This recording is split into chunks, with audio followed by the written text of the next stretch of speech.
Assalamu alaikum everyone. In today's video, I'll show you how you can use CapCut on your computer to edit and export professional videos easily. So make sure to watch the video carefully till the end. First, we downloaded the software from CapCut's official website.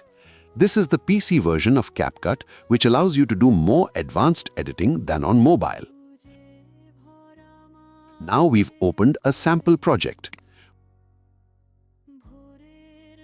We placed video clips on the timeline and added some effects and text.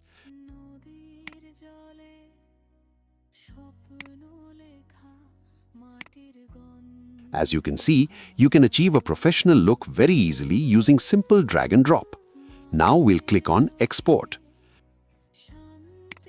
You can see here that it's possible to export even without Pro.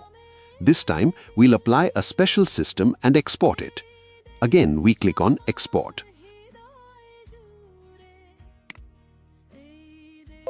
From here, you can select your resolution, 720p, 1080p, even up to 4K. You can also set the frame rate and quality as you like. Then just click Export and the video will render smoothly without any hassle.